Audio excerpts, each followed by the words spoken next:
Damn. Hold up. Wait a minute. Boom, boom, boom. Yeah. Yeah. Yeah. Hey guys, welcome back to the channel. Today I have been doing a little bit on my own car. I got that Racingline Stage 3 turbo kit for it, so I've actually gone ahead and I've already removed the turbo. I was going to do like a removal guide, but there's plenty of them on here, but I can always give some pointers out while I fit the other one. So yeah, there's under the bonnet. So here's under the engine bay with the turbo removed. There's normally a big wiring loom on the top here, which I unplug from the coils and all these cam valves, water pipe. There's a water pipe that goes around the edge of the engine, unbolt all that. The turbo isn't really that hard to do, apart from, well, the only fiddly, this is your turbo drain, as a little M8 spline that goes upwards into it, which you can't actually see. You've got to do it blind, because the transfer box below it, obviously being four-wheel drive, you can't see it. You can, once you get a feel for it, you can undo it, and then you've got to wiggle. It's on an O-ring fitting, so some of these ones I've bought new to do, but yeah, wiggle that out. Rest of the pipes, not too bad, especially if you've got a decat already on there. You can kind of move that out the way. The turbo mounts with 4 studs straight to the head, being like a heady fold design. There's no turbo manifold as such, so it bolts straight to the head. Undo them. Once you've got your turbo feed and drain and your main water pipes, there's one down the back here which is quite close to the bulkhead went on, so I used a little M8 bit and a spanner just to slacken it off, and then it was finger tight, so I wound that out. Then once all the pipes are off, main nuts which you can get to with a ratchet 12-ball spanner I just use. There's another turbo bracket that goes from the turbo to the block. There's like a steady. Undo that, and then wiggle the turbo off the studs, and then what I do is wiggle over to the passenger side, which is the left hand side of the car in the UK. Normally the battery and the battery tray, you'll recognise there. I move them, well, I take them off, and the turbo comes out and pull it straight out. That's how I do it anyway. Could be many other ways of doing it, but that's the way I do it. Works for me. While we've got this battery tray out and the other bits and bats I'm going to be doing, obviously I'll be doing the oil and filter, and I'm going to do the oil and filter on the box, so nice and easy to get to. Here's a little side-by-side comparison of the Racingline turbo and my original turbo. This is the stock one over here. You see the compressor wheel, and we'll compare that to the Racingline compressor wheel. You can see it's quite a lot bigger. Do a quick swap, and you can see, you can really tell by this material has been removed around this edge. You can really see how much bigger that's been machined out. And you can now tell why this is the original turbo elbow off this car, off this turbo, sorry. And then that wouldn't fit this turbo because it's obviously a larger one. This is why you get the Stage 3 elbow with it. As you can see, it's much larger. And there. Absolutely nothing wrong with my turbo, as you can tell by the Dyno video. Car's only done 13,000 miles, so this turbo is actually exchange for the new one. So what this will do, go back to Racingline, it'll be checked out, obviously nothing wrong with it, and this will be then modified into one of those, and then this will end up on somebody else's car, no doubt, so she will live on. There's all the gaskets and O-rings and whatnot that I got for the swap. Probably went overboard here, but I got every O-ring. Obviously your main gasket goes to the head, they're just all O-rings, and then the turbo seal to downpipe. This kind of pushes in the turbo, and it's a crush seal basically. As you tighten it up, it seals that in a ridge in the downpipe.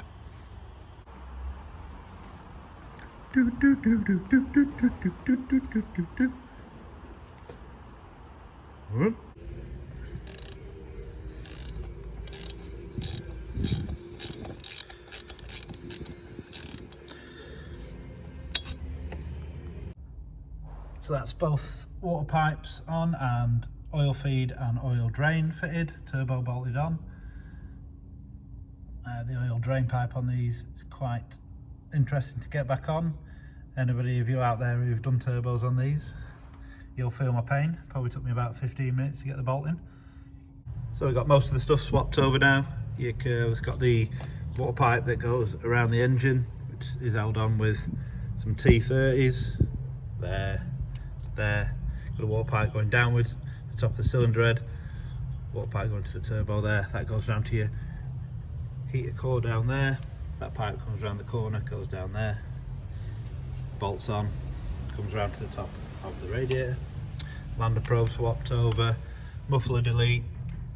The one that came with the turbo, silver one. Got to put the turbo elbow on yet, that silver one.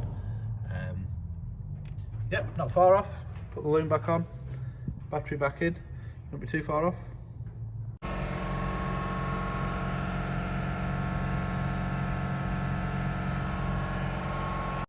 Time to upgrade the internals of the high pressure pump. So I've just got it gently clamped in this vise, and we're using VIS Motorsport internals.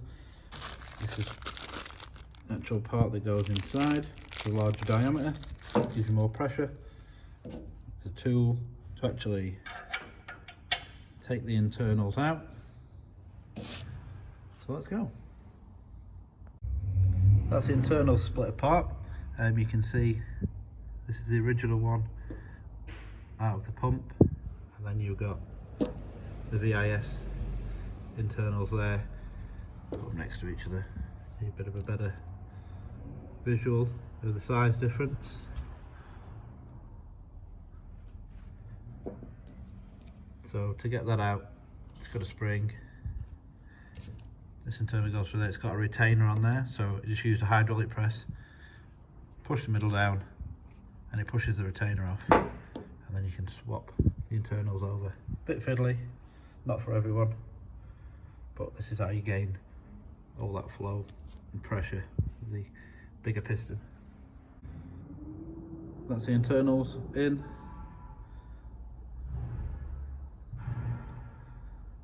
So what we're going to do now, we'll just literally make sure the seals are lubed up, and we'll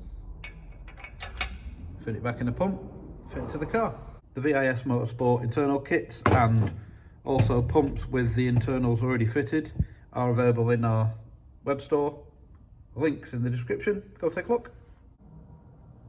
After refilling with water, you can use VCDS on the output test to purge the heater support pump. It's called that. It's basically an auxiliary electric water pump. So if we get that going, what that does, purges the pump, and then you'll start, can you just about hear it? Probably not. But what it'll do, it'll purge some of the air out of the system. So it makes bleeding the air out tons easier on these engines, because it can be a bit of a pain sometimes. Can you see the water slightly moving? Can you hear Bubba, big man over there, making noise? Just about. There. You get little purges of bubbles anyway. I won't bore you with that, but I'll bleed that up and we'll fire it up.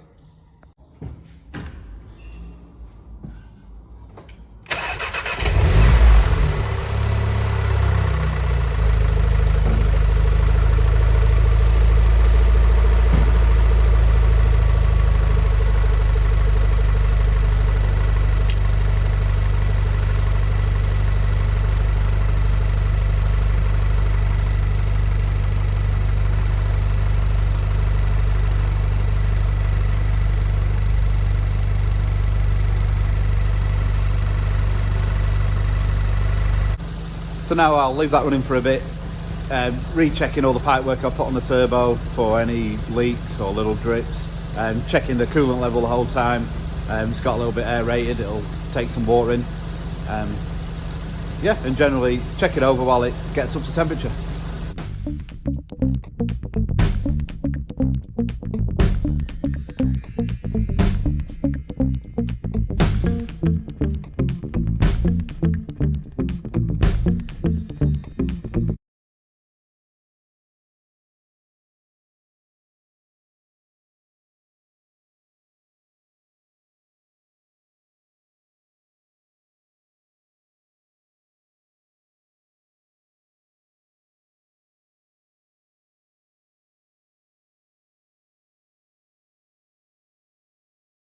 Let's get it on the dyno.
Well, wow, that's a bit better than expected.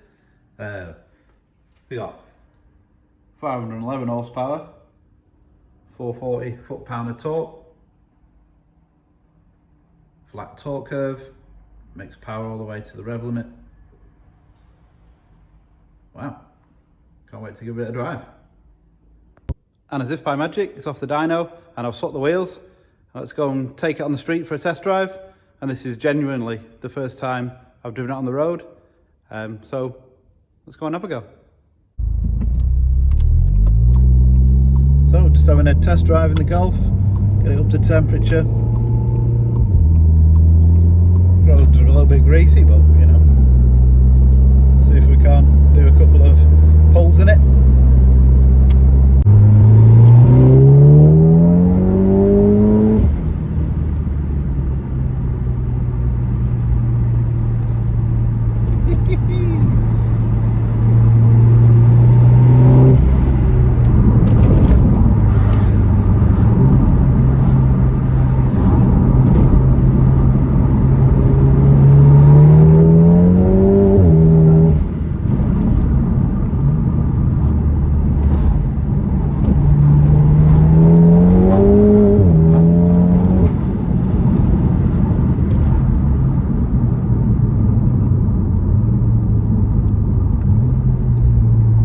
Really well up top.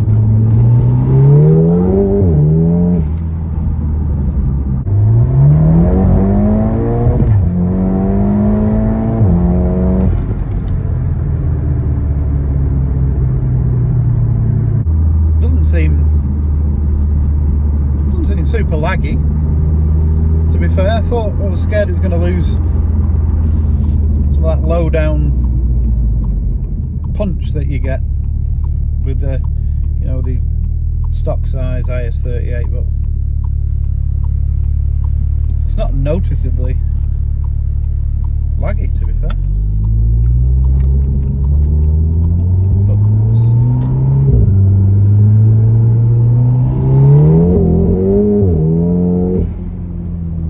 There's a bit of wheel spin, a bit greasy on the roads, the traction's on, so killed the power, but still, that was like 384 grand, does it come in real strong?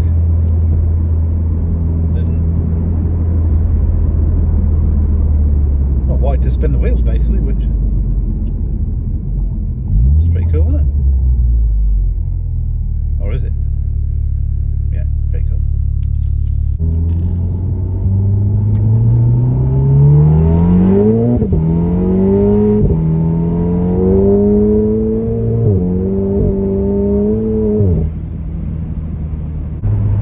I like it.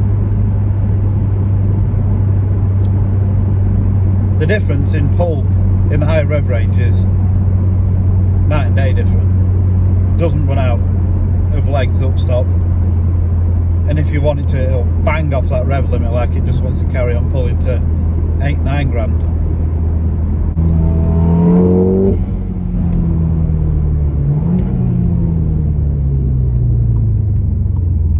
Well, that's about it for this video, guys.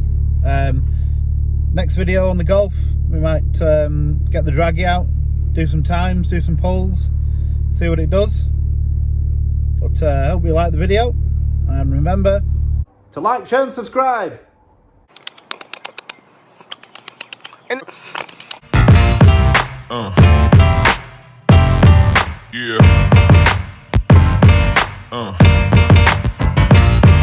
Yeah.